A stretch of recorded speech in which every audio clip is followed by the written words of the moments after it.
Today, Intel's Arc looks to be an overclocking champ, Nvidia's utter deception, 13,900K gaming benchmarks, and Intel's entire Arc GPU lineup just leaked. Welcome everyone to Gamer Melt.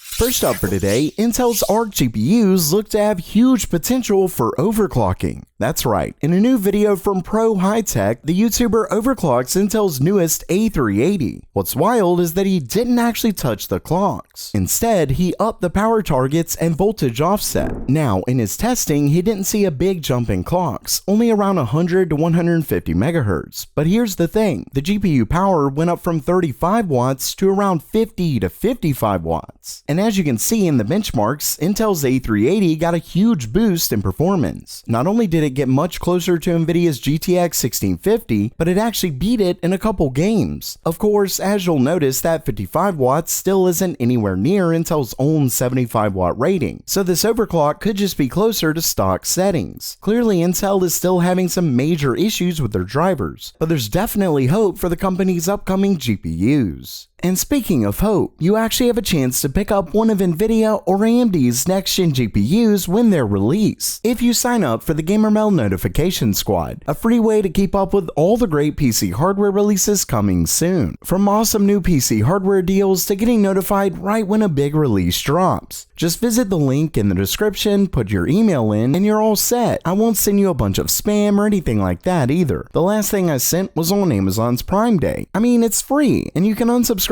anytime you want, so there's nothing to lose. Join the thousands of others by visiting the link in the description below.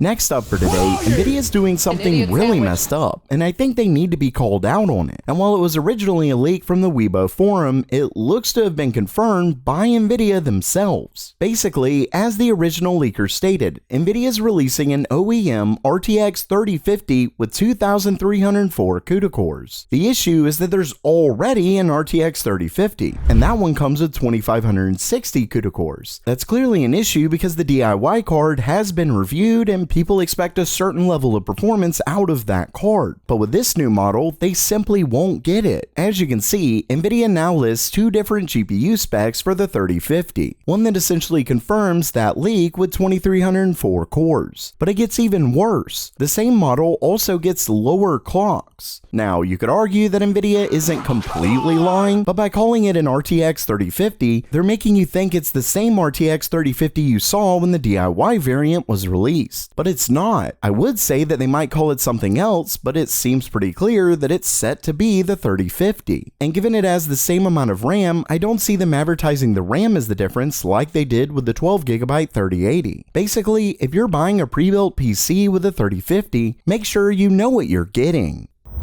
Next up, we have our first gaming benchmarks on Intel's next-gen 13,900K. Specifically, a reviewer seems to have gotten their hands on a qualification sample of Intel's 13th gen part. For those who don't know, the qualification samples should be very close to the retail part, so these should be a decent representation of the CPU once it's released. With that in mind, the reviewer was able to test it in multiple games against the 12,900KF. And as you can see, in pretty much every game, Intel's next-gen takes the lead. With that said, the average FPS isn't that great. The 13,900K only won by 4.46% in Full HD. Really, it's the minimum FPS that the 13,900K takes the lead. In 4K, the 13,900K beat the 12,900K by 11.65%, 21.84% in 1440p, and 27.99% at 1080p. The biggest issue is that while it only had a small average FPS difference, the 13,900K had some pretty high peak power draw. In one game, the 13th gen CPU did take 3 watts less, but in every other game, it required more power. In fact, it actually got up to a whopping 44 watts higher power draw than last gen. Of course, that is peak power, but it clearly takes more. And that is somewhat understandable given we're talking more cores, but it doesn't help much when it comes to games. And that's shown with a recent engineering sample of Intel's 13,600K. today, where it saw a pretty huge jump in multi-threaded workloads. With that said, when it comes to gaming, AMD could really come back hard. Sure, they will likely lose in more professional workloads, but they could do a lot for power efficiency and overall gaming performance. If not with Ryzen 7000, potentially a new 3D part. Of course, for quite a while, AMD prided themselves on the high core count workloads, so to see them lose that could be a major issue. Time, as always,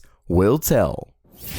Lastly for today, we finally have pricing and performance metrics for all of Intel's desktop ARC GPUs. The story originally comes from WCCF Tech, who shared a slide that apparently comes from a presentation that Intel had with their partners in Taiwan. Now, before I get to it, as WCCF Tech mentions, it could change, but it likely won't, as the partners that were there are part of the supply chain that should be close to final, not to mention the fact that the release shouldn't be too far off. Regardless, when it comes to the slide, Intel is set to release 5 GPUs. Starting things off, we have the A310, which is around a $100 GPU with a 75-watt TDP and 4GB of memory. It looks set to compete against the 1050 and 1050 Ti. Next is the A380, which we more or less know at this point. It's a 6GB 75-watt GPU, set to be around $125 to $150. Next is the A580, which is an 8GB GPU with a 175-watt TDP and would be between $200 to $250. That's set to go up against the RTX 3050. Next is the A750, which is an 8GB GPU with 225 watts. Now, we've seen so far that it just beats Nvidia's RTX 3060, and it's set to be around $280 to $350. So definitely not bad if that ends up being the case. Finally is the A770, which is a 16 or 8GB GPU with 225 watts and is pitted against the 3060 Ti. As you can see, it's priced around $350 to $400. All in all, it looks like Intel is set to have some decently priced GPUs when compared to AMD or Nvidia's offerings. And for those wondering, Intel's Ryan Shrout has confirmed that rumors on an A780 are incorrect. So the A770 looks to be the highest end GPU that Intel has planned. Either way, this could be a decent lineup for the low to mid-range market. A major issue could be Nvidia and AMD's next-gen GPUs. So while that does it for today, are you mad about Nvidia's deceptive new release, or are you just pumped for Intel's upcoming GPUs? Let me know down in the comments below. And if you liked the video, please subscribe. And as always, have a great day!